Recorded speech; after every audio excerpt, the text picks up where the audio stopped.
And we're back. It's another delicious day here in the Let's Make Food from Food Kitchen. It's time to take our English muffins, our Canadian bacon we made a while ago, our poached egg lesson, and make some eggs Benedict with the Hollandaise sauce. That's been in here for maybe 15 minutes.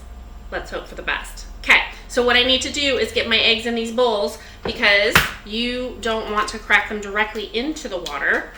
You want to slowly pour them in and try to get the freshest eggs. Why?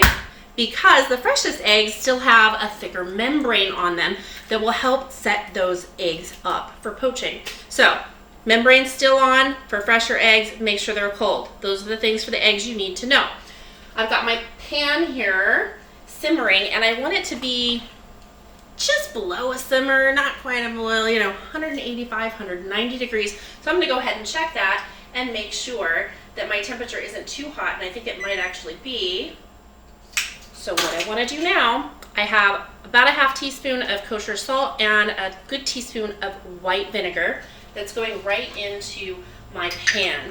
The vinegar is also going to help set up our egg white a little faster so it doesn't do that feathering, which we still might get a little bit of.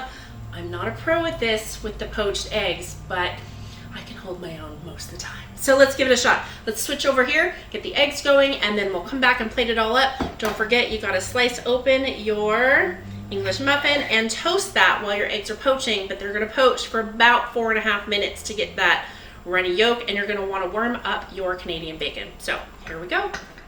For poached eggs, we want it just below simmering, so about 180, 185.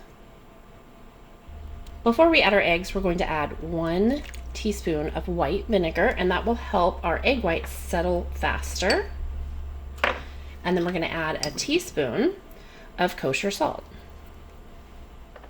Okay, we have reached our desired temperature, and we're going to cross our fingers and hope this doesn't come apart.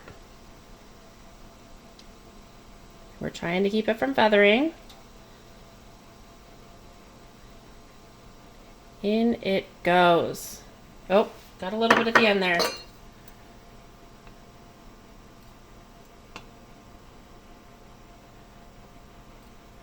Gonna leave it alone. Okay, let's put this other one in.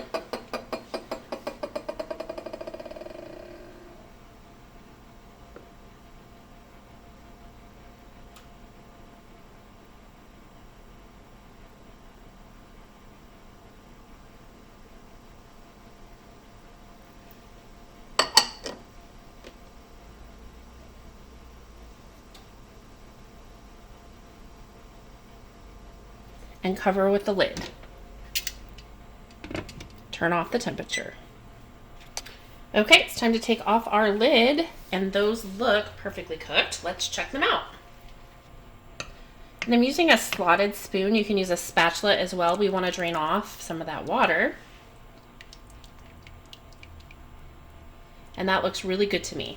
If you like your poached eggs a little more on the over easy side, you could easily just cook them for 3.5 to 4 minutes. I like my yolks a little bit runny and the whites completely cooked. All right, I think this looks really good. Then I'm gonna take my 2 slices of Canadian bacon and put it right on top of my English muffin.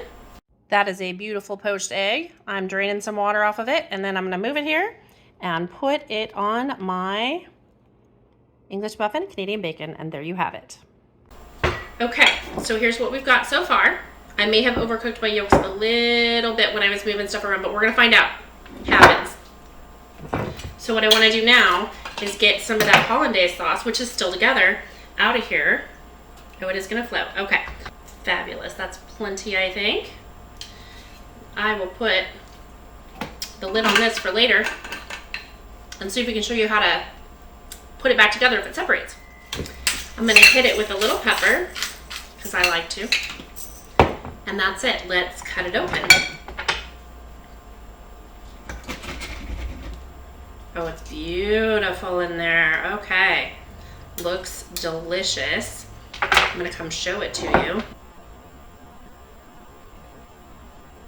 Okay, I'm gonna dive in. This is purely homemade, right? The sauce, the English muffin, even the Canadian bacon, even though it wasn't smoked Canadian bacon because I didn't have a smoker, but you know what?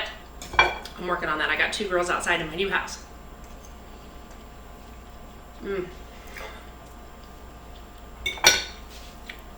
I'm glad to be back, you guys. There is nothing that beats a beautiful meal like this. Please make this. It's so delicious. Thanks for joining me here today in the Let's Make Food from Food Kitchen. From my kitchen to yours, let's make food from food. That's one boy puppy.